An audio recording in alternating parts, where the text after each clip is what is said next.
Here are your hosts, Derick G and AJ.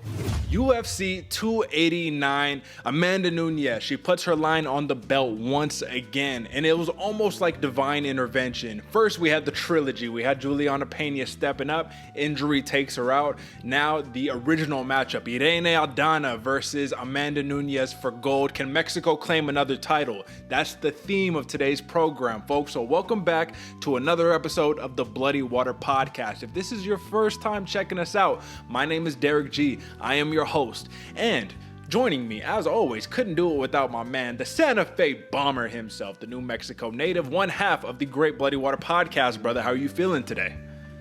Ooh, I'm doing well, Derek. I'm living well over here, sweating it out in Austin, Texas, by the way. It's fiercely hot. But you know, it's actually even hotter, Derek. We got some unknown people on the main card, which I'm excited to break this down. Nonetheless, two very exciting fights in the co-main and main event, man. This is going to be a fun Saturday pay-per-view. Are you excited? I'm very excited. Some would say that this is a little bit of a top-heavy pay-per-view offering, especially because they're taking it back to Canada. So it's like you finally go back to Canada, and this is what you provide. I'm not saying it's not a great show, but I will say that the two fights at the top of the card, Nunes versus Aldana and Oliveira, Chucky Olives versus Dariush, bro, I think that that more than makes up for it. But we got a lot of stuff to talk about here. Folks, once again, if you're just joining us, welcome back to the Bloody Water Podcast, or I guess I should say welcome to the Bloody Water Podcast. There's a scoreboard you need to check out below right here. That scoreboard, because we haven't talked about it in a little bit, AJ, that is the record for our 2023 head-to-head championship, right? Head-to-head tournament, if you will. All we do is we break down the main card fights on every single card throughout the year on the UFC, and whoever has the most wins at the end of the day gets to take home a shiny new belt. You might see a couple behind me. I got a couple up on the wall, but guess what? I don't got one for this year, and I want to be triple D, triple, you know what I'm saying, triple champ. But my man AJ got a lot of space behind him, and he's currently in the lead. 54, 34-2 for you, 49, 39-2 for me.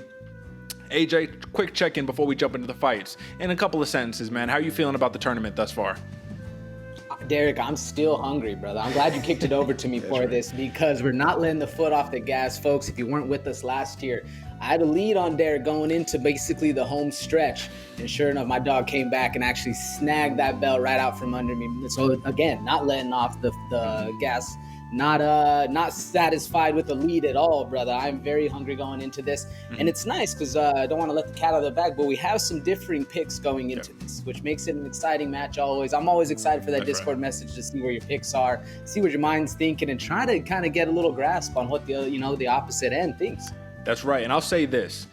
This is why this program works, folks, is because we have our own vested self-interest. We want championships, right? We want belts. If we want belts, we have to give you accurate picks.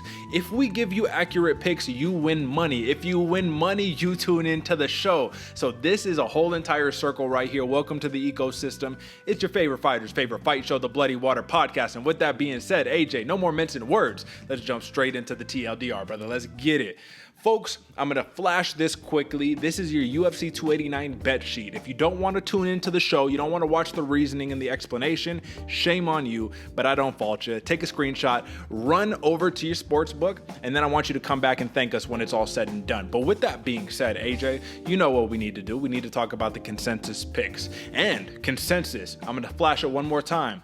We have Charles Oliveira, Mike Mallet, and Dan 50K Ige. Those are our consensus picks here for UFC 289. The only one that I actually want to quickly give a sentence or two about is the Charles Oliveira versus Beniel Dariush. In a sentence, AJ, why are you rocking with the former champion who was on a tear, Chucky Olives? The same reason I'm still on the tear for the belt, Derek. Hungry. And I tell you what, I'm not going to let the cat out the bag because we got to break it down. But there's another guy real hungry who's been denied his opportunity, Benny Dariush. Keep that in mind.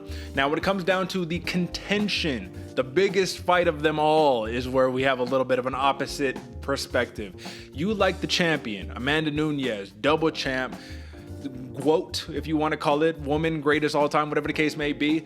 I like Irene Aldana. I think Mexico might be able to get themselves a new champion this weekend. We'll talk about it more in depth, man, but is there any gut feelings you have on this?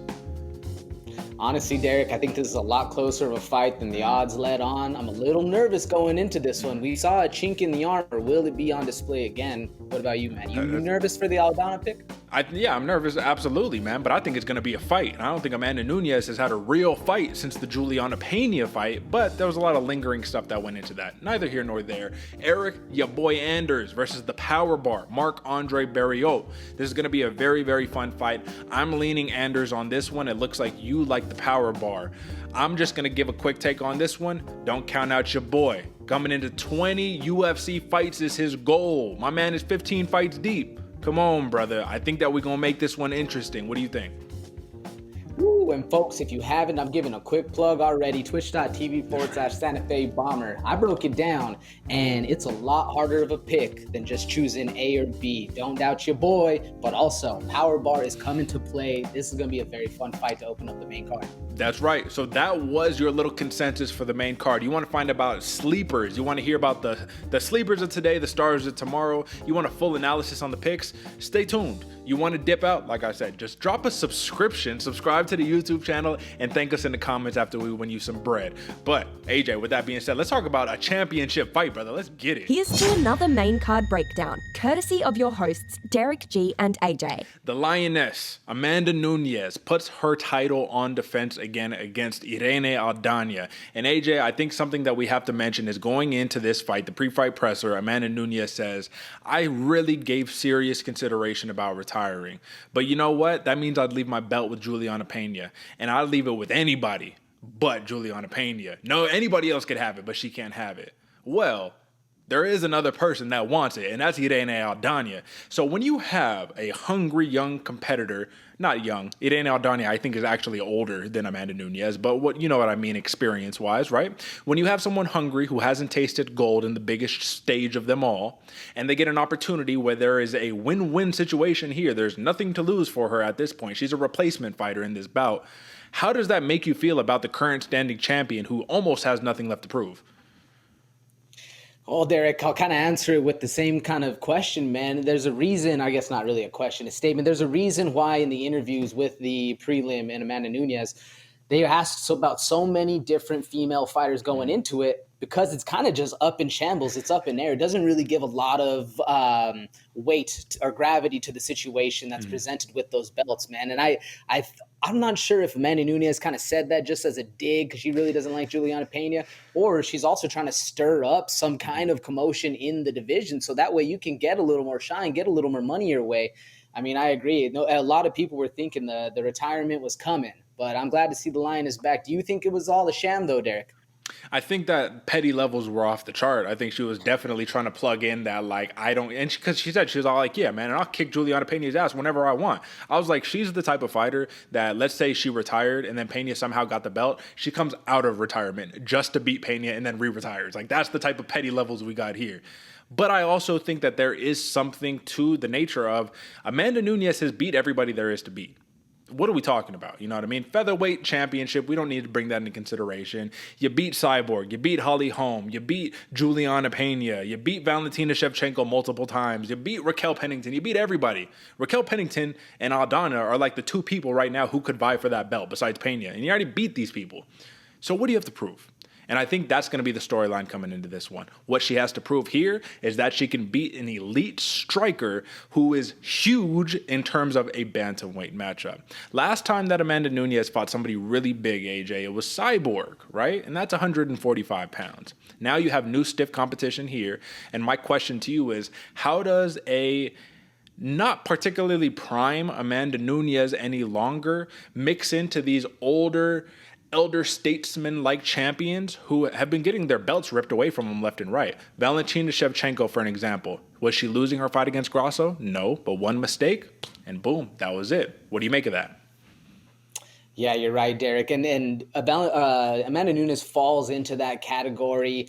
Not the best, at least for me, you know, because she already fell into that one where she got her belt took, where she had the comeback. Not a lot of these champions and not a lot of these vets we're seeing even have the chance to come back. I mean, look at Stipe, for instance. We're all clamoring, or at least some of us are clamoring for the fight, and nowhere to be seen, man. John Jones is talking about boxing, but that's not the point over here. Amanda Nunes, can beat can beat Irene Aldana just by kind of switching up, evolving the way she fought, almost how she changed in that Juliana Pena second matchup. Mm-hmm. Now, I mean, if that's how the tide turns and she does evolve even past that, I'm curious how Irene Aldana is going to hold against the strength, against the power, against the pressure, and then the switch stance, looking good, defending takedowns, the ground game. Amanda Nunes on paper is one of the most complete female fighters we've seen. It's just like you said, you get caught. One little thing, you're winning your fight the entire time. Left hook Larry comes around the corner and you're sleeping. So there's always the chance with Irene Aldana is the thing, man. She is good on the hands, good on the feet, really solid on the ground. We even saw in the Macy Chasson fight that she had her in trouble. I mean, obviously Chasson also had Aldana in trouble, but Aldana made a very tall, very big fighter in everyone else's eyes look pretty normal. So yeah. I'm curious how Amanda Nunes is going to handle that pressure, handle that strength, handle being the smaller fighter in there. Like you said, last time was Chris Cyborg, and how long ago was that? That was a while ago, bro. That was back in 2018, But one thing you gotta keep in mind too, man. She fought Megan Anderson, and she ragdolled Megan Anderson, and she was looking up at her. You know what I mean? Putting it on her. So like, a tall, big opponent is nothing that's new territory for Amanda Nunes. I think the difference here is pure stature. Not just a tall person, but a thick. Irene Aldana has not made 135 pounds proper on the scale since like 2019, right? So it's been about 4 years since she's made that proper. Missed weight against Yana Kunitskaya, now Yana Santos, right? She came in like 139 for that fight, ended up winning. That's going to be an equation here. How does Aldana look making championship weight? Not 136, 135. How does she look? But Amanda Nunes at the same time, right? Scales are going to be a problem for both of these fighters. But let's talk about X's and O's. Nunes, well-rounded, as you already mentioned, man. She can throw the big bomb. She can slug with you. But there's one thing that we have been seeing from her, especially from not the most skilled strikers recently, and she's hittable. Aldana's hittable. They're both hittable, right? But can Nunes survive the precision of Aldana? Because her boxing is it's a next level. She's not, I wouldn't say the greatest kickboxer in the world, but I think she's a very, very skilled boxer. So I think Amanda Nunes, her key to victory here on the feet is you have to fight at distance, at range, and you have to utilize that big left high kick that she has that knocked out Holly Holm. What do you think? For Nunes, stay on the outside? Nunes needs to stay on the outside to utilize the kicks against Aldana, or I think Aldana walks her down and just picks her apart with the boxing. I'm a little more concerned of Aldana be able to hit her from where Nunes can't. Nunes being the kind of smaller fighter, staying on the outside, I could see the kicks, I could see that working, especially in the last Pena fight when she was able to kick the legs, sweep them out, really slow down your opponent. Mm-hmm. Yeah, I could see that working, but I can also see the crisp jab of Aldana working really well down the middle, setting things up. But you're right, both of these fighters are hittable. So can Amanda Nunes actually get there? Yeah, I think the outside, it can happen, especially if she's crisp, sharp. My money, though, on the sharpness always, at least in this fight, goes towards Aldana. I mean, Amanda Nunes a little more brawler-esque, if you will. Aldana also still got that Mexican style, still willing to sit in there and put herself in dangerous situations. Don't get me wrong. But at the start of the fight, very crisp, but very technical. I was thinking get on the inside, control her, beat her up, put her on the mat, put her on the fence, make Aldana fight a very close-knit fight, so that way she's kind of feels that pressure, feels smothered, if you will, and then really put her to work. I can see that working as well. What do you think? Well, arguably, I mean, it's not, that's the thing. Aldana is so long and big in stature, but they got pretty much virtually the same reach. 68.5 for Aldana, 69 for Nunes, right? So that's why I say if you really want to have success against Aldana, you have to use the tools that are not going to be directly in Aldana's tool belt. You don't want to have a straight up boxing contest with a crisp boxer. You want to throw in some kicks, throw in some takedowns. Here's the thing. Originally, when I saw this matchup, I thought Nunes would have a fantastic advantage on the ground. But Aldana is so sneaky on the ground. She's sneaky good. Look at what she did against Macy Chasson. Look at Yana Santos. She went straight into the guard, and instead of playing guard and just trying to hide out, long punches straight down. That's what you want. Posture up and rain down ground and pound. That's how you get your victories here in MMA. So I think what it comes down to here is that for Amanda Nunes, normally when you could just be like, oh, I know what I'm going to do. I'm just going to take her down. She took down Pena. She had success against Pena, bladed her up, right? Can she take that same approach against Aldana, or will there be consequences, I guess you could say, man. Do you think the best path for Nunes is to actually keep it on the feet? Is my question to you. No, I'm fully in the camp of get this girl against the fence, get a takedown, avoid the knees, avoid the uppercuts, because you're right. You're putting yourself in danger with playing that striking game against Aldana. She's very, very talented. So if Nunes is able to control, put the pressure, then I'm on that camp, man. But I'm always worried about those uppercuts up the middle, you keeping your head on the center line, not really shooting, the best to your abilities. Because Irene Aldana, man, as much as she, like I said before, as much as she's willing to put herself in dangerous positions, a lot of the time she gets out of those and puts you in a bad spot, gets a submission. And if it wasn't for that big kick at the end of the Make Sure Sasson fight, it looked like Aldana was getting working right there, So it's always up to those last little kicks or those last little hits. I don't mean to say kicks, but those hits in the fight that really changed the tide. Will Amanda Nunes be able to avoid one of those? What do you think? I don't know, man. That's what we're going to find out. All we can do is predict. You know what I mean? You're right, though. You're right. Against that Chasson, that was a miracle. Hail Mary, weird kick to the body, and boom. You know what I mean? Interesting one. But this is going to be the final X's and O question that I have before we move on from this matchup, man. Amanda Nunes comes in as a minus 340 favorite, plus 270 comeback for Aldana. I think that's a little disrespectful to Aldana, just a touch, you know what I mean, given her skill set. Amanda Nunes is 5 for 5 in 5-round fights, like that have gone all 5 rounds in her last 10 fights, right? Irene Aldana, she has seen 1 5-round fight in her last 10 fights, and that came against Holly Holm, and she lost that fight. So when it comes down the stretch, I have 2 predictions. One prediction is I think if this is a grappling intensive fight, and Irene Aldana, every round starts on the feet, right? If she's able to survive and it gets to those championship rounds, and she's able to fend off some of these takedowns, Nunes might run into a real cardio problem because we know she is all gas, no break, and come those later rounds, she starts to slow down. Everybody does. The thing about Aldana is we literally just don't know. We have no idea what's going to happen here. We could say the same thing for her. Do you have any prediction on that? Especially with the weight issues. I'm curious to see when weigh-ins happen tomorrow or I guess today when they're watching this, folks. So that way we can see how Aldana is looking. Is the weight going to be an issue? She has, like you said, Derek, 136, no more. 135 is the mark. You cannot go over. And I think Amanda Nunes will kind of play that card. Maybe, I don't know. She let it slip in the interview that she was going to fight no matter what. So maybe there might be a weight miss. Just title not on the line. Doesn't really matter. All the pressure's off. Who knows? But I'm interested to see that 4th and 5th round. You're right. Because we've seen Amanda Nunes do it. And when she's on her game and she's in those rounds, she's looking very sharp.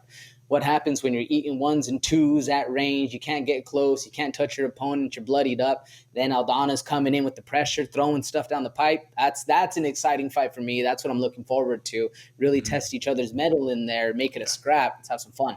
And to round out this championship bout right here, I guess it's just time to give the X's and O's, man. Not the X's and O's, the prediction from the X's and O's, right? TKO prop 150 plus 155 for Amanda Nunes, which is kind of crazy with the plus 550 comeback for Aldana. Plus 275 decision prop with a plus 750 decision prop coming back for Aldana. At the end of the day, this is my perspective on this fight. Does Amanda Nunes deserve to be favored? Absolutely. Should you automatically think, especially on paper, she'll win this fight? Absolutely. Has the guard been changing with champions recently for veteran established champions? Absolutely. So my prediction here, man, is I think the crispness and the technical precision of Irene Aldana will be too much for Amanda Nunes down the stretch. You mentioned it yourself. She gets into these kind of bully battle wars like she did with Cyborg.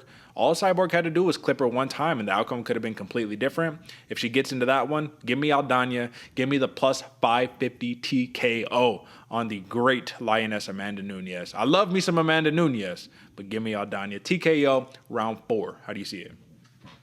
Woo, Derek, if that comes true, man, call him Mystic D over there. A better name out there, folks. Pause. But,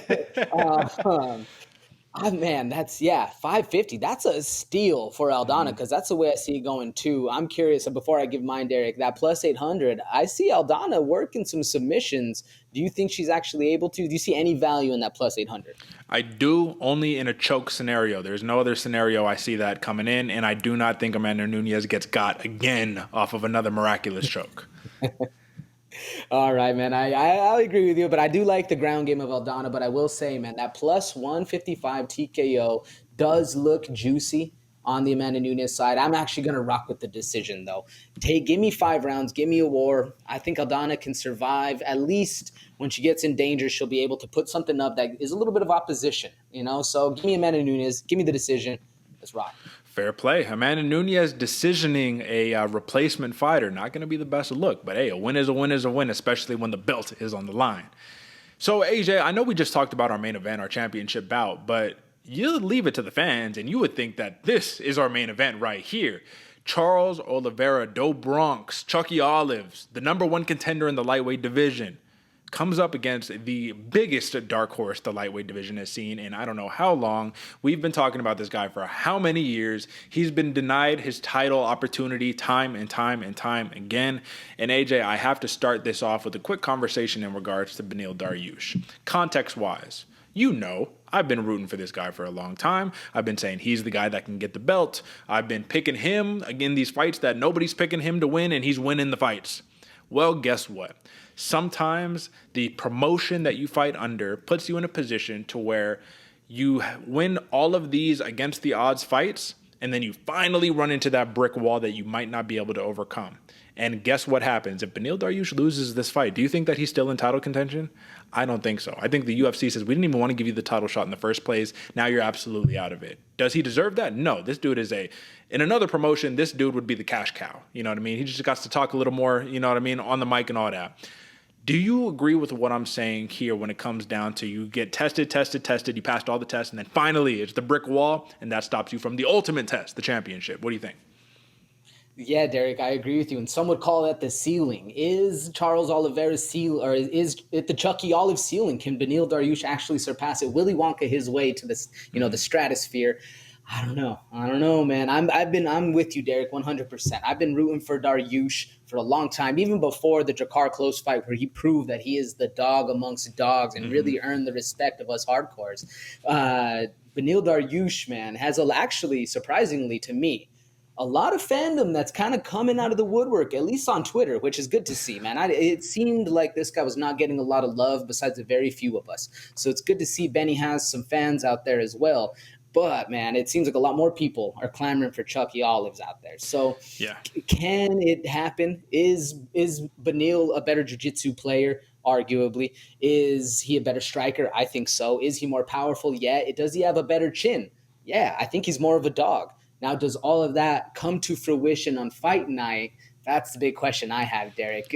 We've seen Beniel Dariush not necessarily perform to his fullest potential. And with a fighter like Charles Oliveira, when he's in his game mode, when he's hunting again, then that's the most dangerous thing. When you're not on your game, you're just feeling it. You're not in the flow state. Now, to juxtapose that, do you think Charles Oliveira really wants this? Because he dodged the fight. He dodged the rematch with Islam. Him and Benny were supposed to fight before. Is this just another opportunity, or is this just one of the ones where he's like, all right, fuck it. Like, you guys are bullying me into a fight. We've seen it with the Demetrius Johnson to TJ Dillashaw. We've seen it happen to other people. Is this a moving forward of that reign of the division, or is this a very impactful fight? It's only 3 rounds, too. I think this is an incredibly impactful fight because at the end of the day, this is that fork in the road for both of these fighters. Charles Oliveira, fortunately, he achieved his goal. He got the championship, right? But his championship run was marred in controversy. Beniel Dariush has never touched that. So there's a hunger, but there's also a little bit, and this is why you kind of got to feel where Oliveira's coming from. There's a hunger that comes with, I touched gold, I tasted it. I want it even more now, bro. Give it to me more. Benny, you never tasted it, brother. You don't know what that feeling is like. Trust me.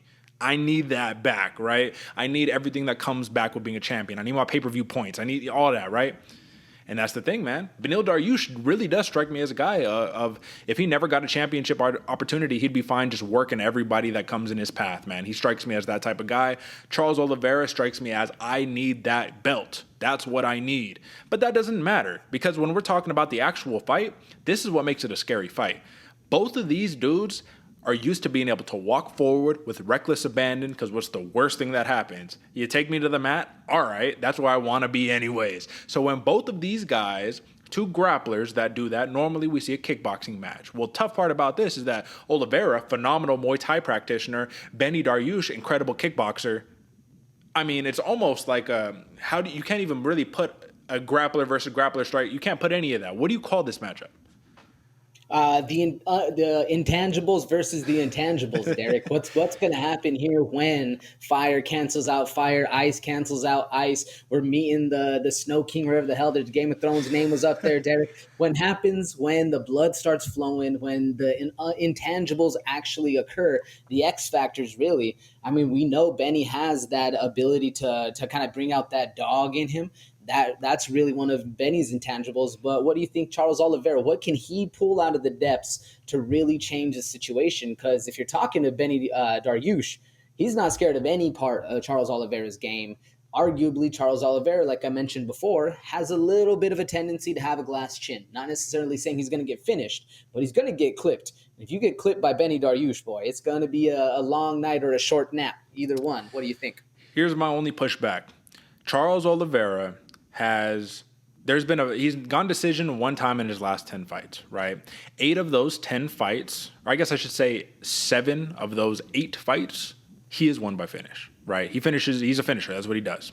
And the one thing that he brings to the table that Beniel Dariush, regardless of how skilled, how fantastic of a fighter I think he is, the one thing Charles Oliveira has that Benny Dariush does not is a strength of schedule that is almost unbeatable. Islam Makhachev, Justin Gaethje, Dustin Poirier, Michael Chandler, Tony Ferguson, Kevin Lee, Jared Gordon, Nick Lentz, David Tamur, Ricardo Lamas. I mean, I just ran down 10 fights. That is all of his fights since 2016. That is after he got finished by Paul Felder. You feel me? Like, I'm talking about 2016 up, nothing but savages, right?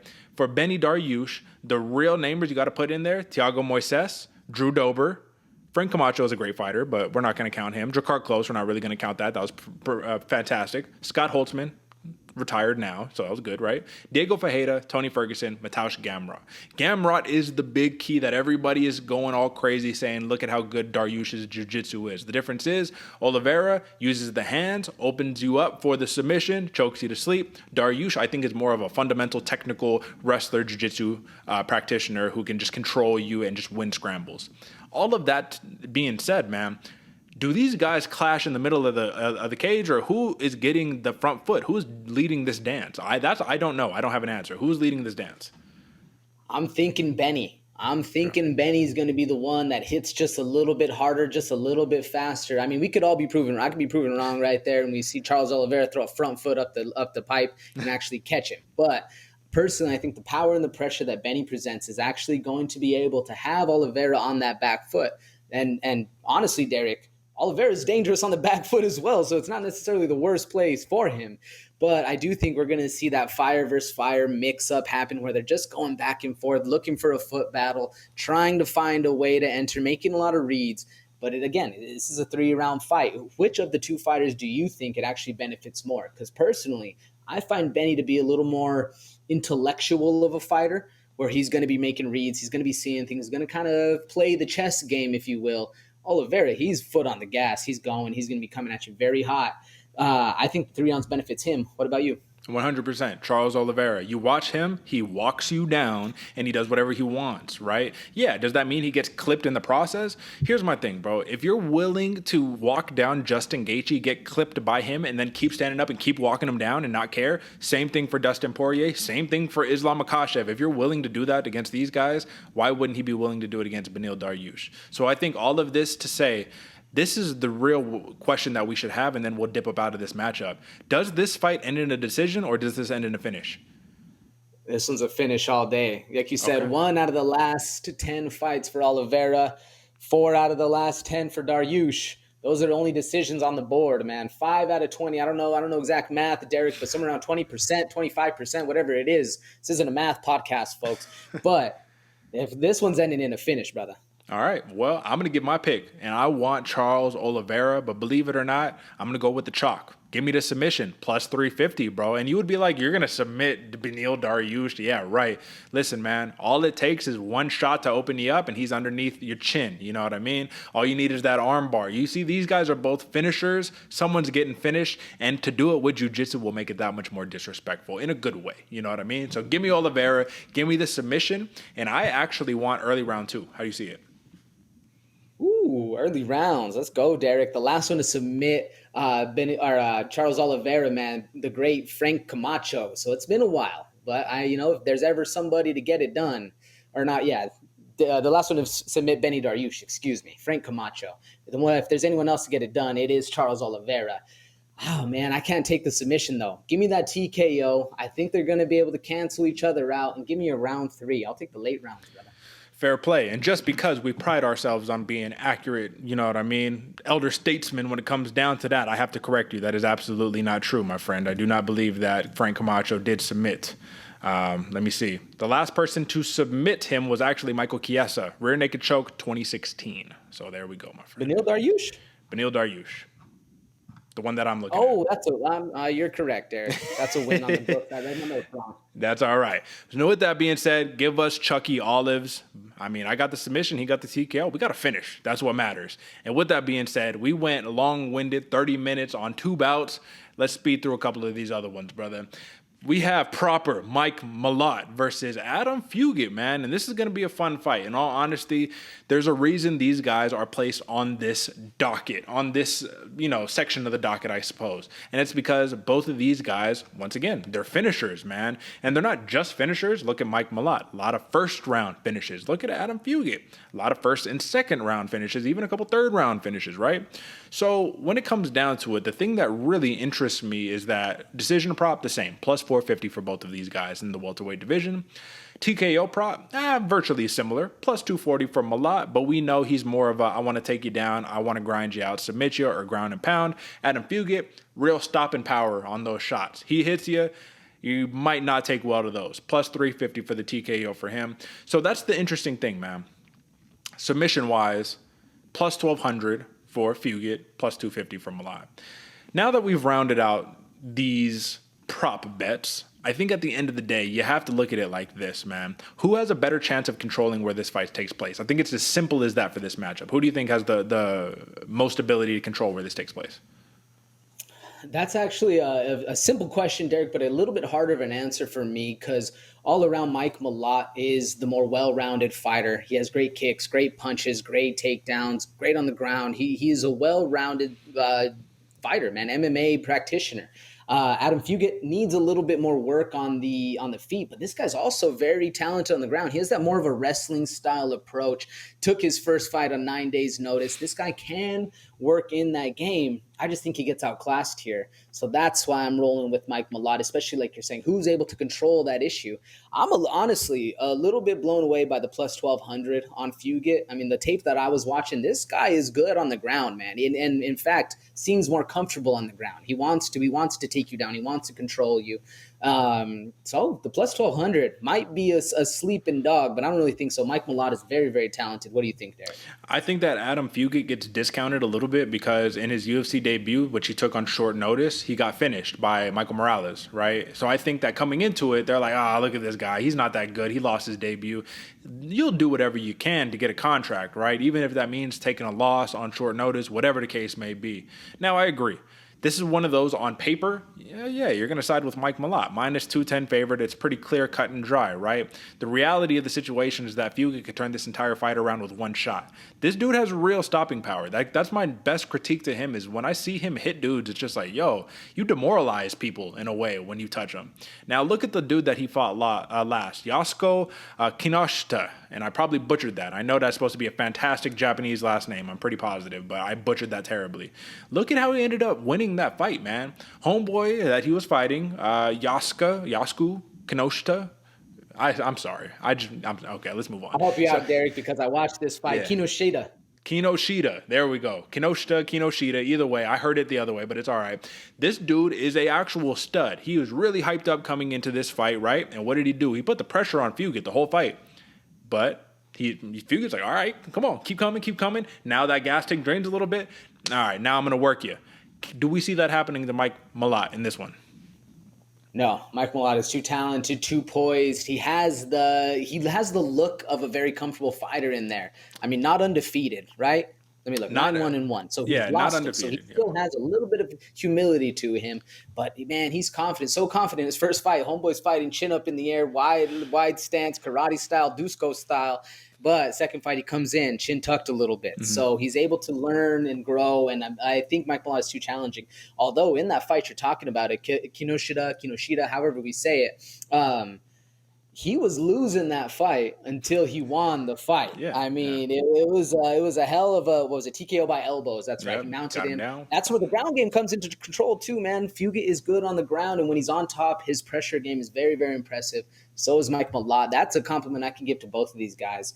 I don't know, man. You're right. The power is there, but we've seen Fugitt be a little chinnier than Mike Malott. But Mike Malott, give him credit, or I guess give Mickey Gall credit. Because Mickey Gall had him in trouble. He had him hurt. And then what happens? You get a nice left hook Larry, puts him out, goes down. It's interesting and makes sense why both of these fighters are on the main card. Let me ask you this, because I'm going to round it out with this one. You made a great point. Mike Malott, you're like, no, he's too talented. Overall, he's too good, right? And I love me a great talented fighter. But I love me a good dude who's not really that talented, but works harder than everybody else in the room. And you might be able to credit that to Adam Fugitt. So in this matchup right here, it sounds to me the dog, not just an underdog, but the dog is Adam Fugitt. Mike Malott is more of a pressure seat. You got to win this fight. Adam Fugitt says, if I land a good one, homeboy, you out of there. So with that being said, AJ, who do you got and how do you have it?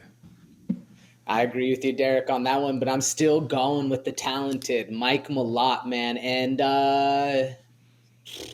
give me that 240 TKO round 2. All right, man. So I will say that I'm going to be in the same boat right here with you. I actually want, you know what, I'll switch it up. I was going to go TKO because I said if history proves us right, the last 2 fights Adam Fugitt has lost, they've both been a finish, right? Give me a submission, though. Mike Malott, I think he might be able to turn it around. I want to switch it up. I want to get a nice little sub-prop hit, you know what I mean? And if this goes to a decision, I will be very let down because at the end of the day, AJ, this is on the docket this high for a reason, so they better show out. Talented fighters, though. All right, man, let's move on to this next one. 50K Dan Ige gets Nate the Train Landwehr. AJ, I'm going to break this down clear-cut as simple as possible. Nate Landwehr got this fight because of his ability in the octagon, but more importantly, his ability on the mic. He legitimately put himself into a position based purely off of charisma and just blood and guts fighting in the cage. They said, here, top 15 now, baby. Number 13, Dan Ige. And we have to be clear cut, man. Dan Ige is number 13 in the rankings, but he's one of those dudes who, he's really in that 5 to 10 picture. The number just says 13 right now. So my question to you is, Nate the Train, baby. Come on, man. Listen, handsome son of a gun. I'm the best looking guy out here. Can he put it on Dan Ige at this level of competition? You look at who he's fought recently, there's nobody near the stratosphere of Dan Ige aside from Ludovic Klein. What do you think? Yeah, I mean, you said it best, Derick. Levels. Is he closer to him? I forgot the exact word you used because I was looking over here on the notes, but I don't think so, man. I don't think Nate has really gotten to that era or that level of competition yet. Has he been tested? Dan Ige, man, he's been in there with some of the best to ever do it. And still some of the young guys that are going to be the best to ever do it. So he's seen it all, done it all. The pressure of Nate Landwehr does always give me concern. If you let this guy get rolling, he's like a snowball, man. He's going to keep coming, getting bigger, getting stronger, letting the momentum take over, and running away with the fight. But Dan Ige has a way to stop that, and it's why he's called 50K, boy. This guy can put your lights out. Very dangerous fighter, especially for someone that's closing the distance, and he sees that. He knows that. He's able to cut the corner, put you out. Dan Ige, very smart fighter. Can Nate Landwehr get it done? Maybe in a couple years. I don't know. What do you think? I think that if this turns into a pure brawl, blood and guts, Nate Landwehr, Nate the Train fight, anything could happen, man. We saw what happened in the David Onama fight. Homeboy was getting worked until he wasn't, right? And that's when you said that gas tank prevails above all, right? But hit lists are different.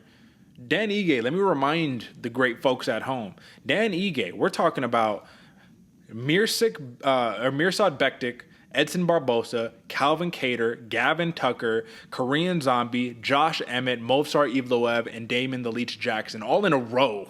in a row. So when he was feeling down on his 3-fight loss streak, that was losses to Korean Zombie, Josh Emmett, and Movsar Evloev. 3 guys who arguably could all challenge for the title. 2 guys who have already challenged for the title, I'm pretty positive, right? So with that being said, man, I legitimately just think that Dan Ige is in a class above Nate Landwehr, but that brings the problem we talked about in our last matchup. What does Nate Landwehr have to lose here? Nothing. He can go balls to the wall, and he's supposed to lose this fight according to the odds makers. So if he wins, he's what's the good phrase, man? The hottest thing since sliced bread. You know what I'm saying? Like, my man is in another stratosphere. What is his path to victory? Because you said the pressure gives you a little bit of a trouble. How does he win then?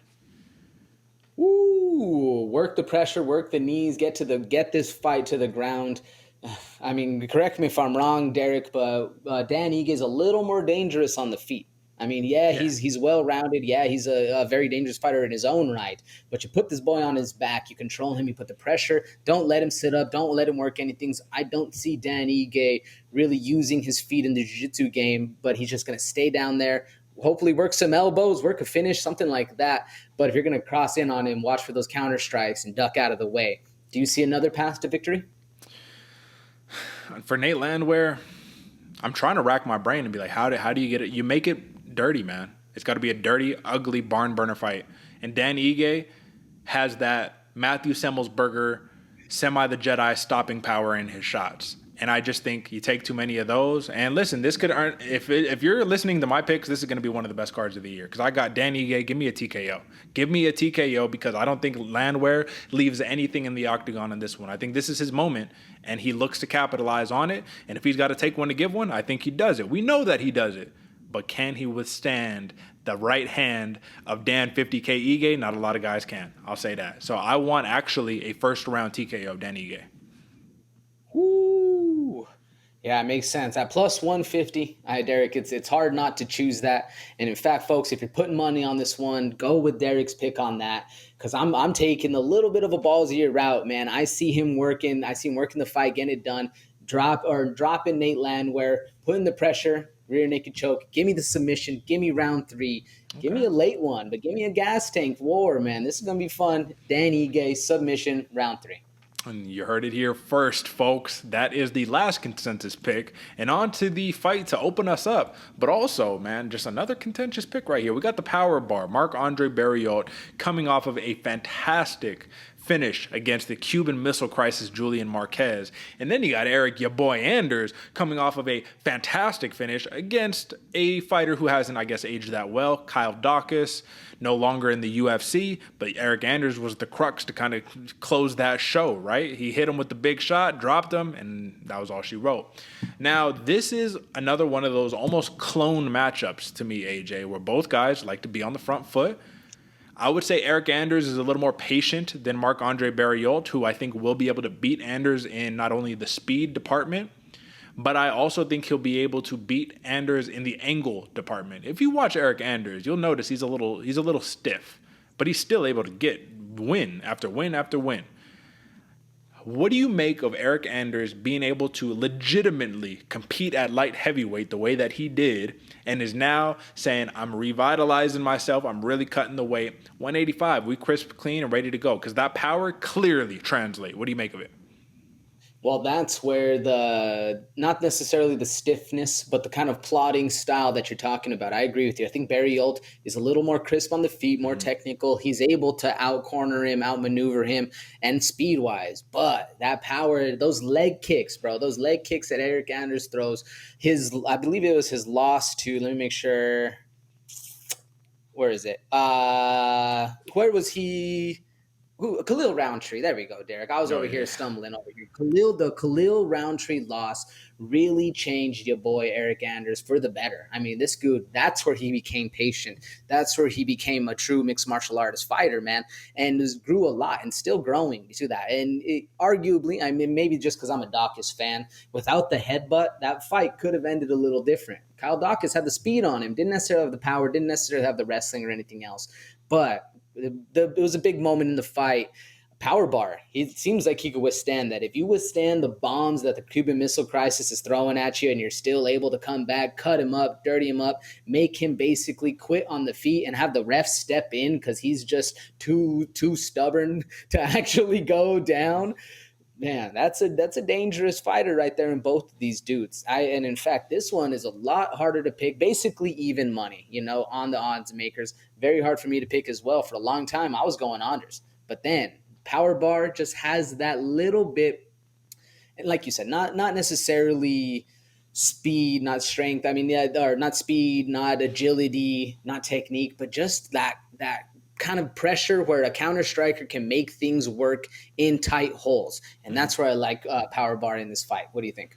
Well, see, I'll say this, man. I think that there's a lot of good things about Marc-Andre Barriult in this one that he has on paper that just tools look better than Anders, man. On paper, Anders doesn't look like a very impressive fighter, but when you watch him fight, he's incredibly effective. And I think a big part of that comes into being able to stop you from doing what you do best. So Marc-Andre Barriult was able to kind of corral some of the power of Marquez by clinching him up, strikes out the clinch, push him against the cage, and keep him there, right? Anders does that really, really well. And when he gets caught in that position, he reverses really, really well. So if you take that away, then we have to talk about cardio. Well, everyone is saying he's the power bar. He has ridiculous cardio. That's why they call him that. The man has seen 3 rounds like a couple times in the last 10, right? But recently, there's been more finishes than there have been real cardio, just straight, you know what I mean? Going 3 rounds, going crazy, right? So he did get that 3rd round loss to Fluffy Hernandez, where Hernandez broke him down. That was kind of a rough one. He had a decision win against Dolce Lungiambula, who does not have the same attributes that Eryk Anders does. And then the last other 3-round fights that he partook in, Jun Young Park, the Iron Turtle, and Krzysztof Jotko, and he lost both of those fights. So my question is this just an overhyped narrative of, oh, he's got all this ridiculous cardio? Man, 2017, back as far as my record is going right here, you haven't really won a ton of 3-round fights. Eryk Anders, on the other hand, same kind of boat, right? But nobody is really claiming that he has some killer cardio. I just think cardio might be something that we need to kind of throw out the window a little bit. Do you feel what I'm saying, or am I overplaying this? No, 100%, Derek. When I was breaking this down on Twitch yesterday, I thought I was insane. I thought I was misunderstanding things. Everybody was clamoring for this guy's cardio. He can keep the pressure on the gas, foot on the gas, all 3 rounds. And I'm like, man, the last I remember, it seemed like he had a little bit of a cardio issue, and we haven't seen it actually happen since then. I don't know what the hell these guys are talking about. So I'm glad I feel a little bit validated over here because I was confused. Yeah. And I agree. That's where this fight, if this one's a dog fight, if this one makes it into those late rounds, that's what's going to be the X factor for both of these gentlemen. Mm-hmm. Who's the fresher fighter when they're towing the line and willing to swing instead of saying, well, I could go back, I could just kick it, Yeah. That's going to be the real one right here. I think it's power bar, but at the same point, man, if those leg kicks are taking you out from Anders, that power bar drains pretty damn fast. And this is the last thing I'll touch on for this one, man. I think that I'm just going to let the cat out the bag. I like Eryk Anders in this fight. But I know for myself, and this is like, I love me some Eryk Anders, but from my own experience, it's always not fun betting on Eryk Anders because he leaves it sometimes razor close margins, man. The fight against Jun Young Park, where it was like arguably he won, numbers wise he could have won, but he lost the decision. If it goes to a decision, I anticipate another nail biter, and I anticipate coming back talking on this program and maybe bringing up a robbery report or just one of those contentious, was it a robbery? What are we calling it? I fully expect that. So no, folks who are betting with my picks, I expect that with this Eryk Anders fight, and give me the plus 300 decision victory against Marc-Andre Barriult, the power bar. How do you see it? Get the mask, get the strap ready, folks. We're already prepping for it because I'm with you, Derek. Yeah. I'm also thinking that I'm going Marc-Andre Barriult, but I'm going by decision. I think it's going to be a highly contested one. I think it's going to be a lot closer. I'm hoping for taglines tomorrow on Saturday morning, Sunday morning, whatever it is. But it's going to be a fun fight to open this up. I'm happy these boys are scrapping. That's right. And with that being said, folks, we had so much fun talking about a couple of these bouts. We're running super short on time. So for your favorite, most anticipated, highly coveted program, or I guess I should say segment of the program. Let's talk about some sleepers. Today's sleepers, tomorrow's stars, and shout out to the golden voice of King Bobby Green, baby. It's time for some fight night. If you ain't paying attention, you're gonna sleep on me and I'm gonna wake you up. All right, my man. As I just mentioned, we don't got a ton of time, but we got a couple good fights that we need to talk about here. And we always say the motto is 60-second bar pitch. You're talking to your buddy. You're trying to convince him, hey, bro, this is why you should check out this fight. Come on. Just to put your whiskey down and just watch the fight. Give me 15 minutes, right? This is your opportunity, AJ. You've got some fun ones on deck.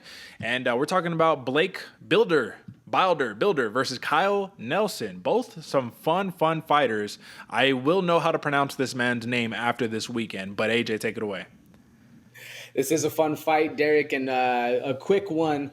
Blake, I think, missed an opportunity by going to El Animal instead of Blake the Builder. But either way, bro, both of these guys are extremely fun fighters. You can look at Blake Bilder. He has 8-0 with one. Pretty sure most of it's finishes. Go check him out, folks. This dude is a dog in the cage and going up against another dog, but very underestimated, very underwhelming Kyle Nelson, man. This is his time to prove it. He's on a 2-fight loss streak. Well, a draw and 2-fight loss streak, so a little bit worse, almost worse. And he's fighting in his home turf, man. He's doubted. Look at the numbers right there. 6% of people think Kyle Nelson can get this done on home soil. The Canadian might let his nationality down, patriotism down, however they say it up there. But Blake the Builder, very, very game, very willing to put himself in danger. 8-0, is he going to lose the O? Do we see a Canadian come in and actually fight well? You know, were we excited for this one, folks? I am. This is going to be a fun fight. Both these dudes are willing to throw hands. There's a lot on the line for Kyle Nelson, and that's kind of what makes this exciting for me. He's got to really fight this one to get basically his job. What do you think, Derick? Yeah, man, this is a tough spot. This is one of those, if Kyle Nelson doesn't take on the young, fresh dude, hungry, you lose your job, man. You know what I mean? This is a Canadian dude repping for his country. And at the end of the day, they call him a monster for a reason, man. Round one, Kyle Nelson is a real problem. The only question is, can we make it past that second round? You know what I mean? All right. And then, of course, folks, you know, a coveted, I think this is just like a trade secret here at the Bloody Water Podcast. I love me some women's MMA fights. And these two fighters specifically, they might look nice. They might look unassuming. They will tear you up if you in that octagon sharing it with them. You have Diana Belbita versus Maria Oliveira. Now, if you look at a common theme between both of these fighters, the Warrior Princess Belbita is coming off of a loss to Gloria DePaula.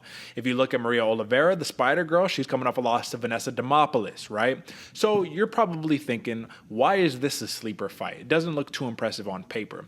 Well, if you know anything about Maria Oliveira, you know when she gets blood on her in her fight, she's licking her hands BJ Penn style, licking the gloves. Let's go. Diana Belbita has just a knack for war. She's the Warrior Princess for a reason. So you got some grappling, you got some striking. Both of these fighters are jiu-jiteras. At the end of the day, man, this is just going to be a fun through and through fight, man. So I'll just tell you this.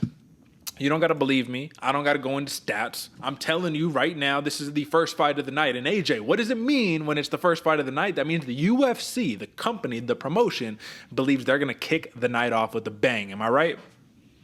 Woo, I'm glad you said it, Derick, because if you didn't, I was going to point it out. Folks, there's a reason this fight is the first one. Fireworks from the jump. Diana Belbita, I like her a little bit more in this fight. But like you said, Oliveira is very, very dangerous, man. This one's going to be a fun one. Open it up. Tune in early, folks. That's right. And with that being said, we just barely made it, unfortunately. Don't really got time to do an in-depth prelim preview, but we do want to show you because this is a small card. AJ, let's just take a super quick look.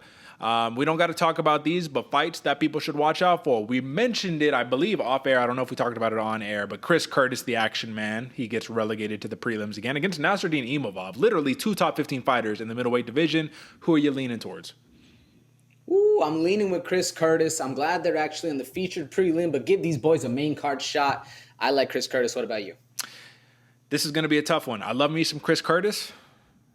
Is he going to have another 20 perfectly defended takedowns in a row? I guess that's going to be the big question because Imavov is a nasty, nasty fighter coming for blood. Give me Chris Curtis lean, but I think Imavov would be able to steal it. Miranda Maverick, long awaited, man. We haven't seen her in the cage in a while against Jasmine Jasvidicius. And I'll tell you what, Jasvidicius is good. She's winning when I'm thinking she's not going to win, but I do not think she's able to surpass Miranda Maverick here. What do you think? I'm with you. I got Miranda Maverick all day. Jasvidicius is very, very vicious. Not to make a pun of her name, but I like Miranda Maverick, man. Arichi Lang versus Ayman Zahabi. Does this one end in a finish? Yeah, brother. This is going to be a fun one. I almost made this one a sleeper, but these guys are a little more well-known than the others. So this one's a fun fight. That's right. And then for everything else, man, you got a David Dvorak appearance. The other one that we already talked about, the sleepers. It's a small card. You know what time it is. So, folks, oh, man, it's been fun. Like I said, folks, if you're still tuned in and you're a long-living, you know what I mean, OG watcher of this program, we appreciate you. We love you. Share the show with your friend. Grow the show. Don't be the only one hoarding the picks. People like to make money. Spread the wealth, right? AJ, give some words to these people and let's dip up out of here. Spread the wealth, spread the knowledge, spread the love. All of it is happening over here on the Bloody Water Podcast. That is why we're your favorite fighter's favorite fight show. Folks, go win yourself some money and then hit up the comment section. Let us know what kind of money you putting down. I got a lot of homies hitting me on Instagram. Y'all better start hitting me up on the comment section so that way we're growing this thing. We got a big goal coming up. We're looking for some numbers over here and we couldn't do it without y'all. So we love it, respect it, man. Always here, week in, week out, your favorite fighter's favorite fight show. Ooh, it's going to be a fun one this weekend. Folks, if you like live commentary during the fights, live tweet action, hit me up on Twitter, twitter.com/D496. If you'd like to know the real breakdown, the analysis behind the scenes, and getting to know what the mind of a fight analyst, how do you call it? Analyzer? What do you call it? Analyzer. Analyst. There we go. I don't know words. What are we talking about here? You want to know the in-depth, just kind of thought process behind a real analyst?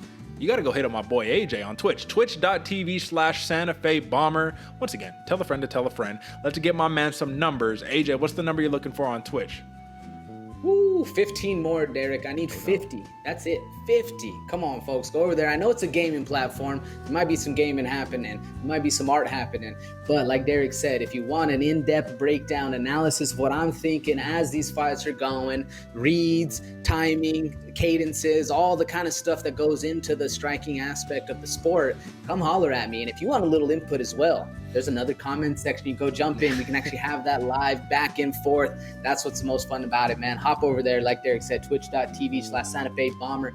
We're there. Hit the notifications because they're there a little sporadically because your boy lives a life. But still, we're breaking it down for you at least every Wednesday and some fights on Saturday. We'll see. That's right. Just know, folks, we are accessible. Hit us up. You want to say what's up? Say what's up. We'll hit you back. That's it for us, folks. Catch us on Monday for the UFC 289 post show and let us know how you did. That's it for us, folks. Until next time. Peace.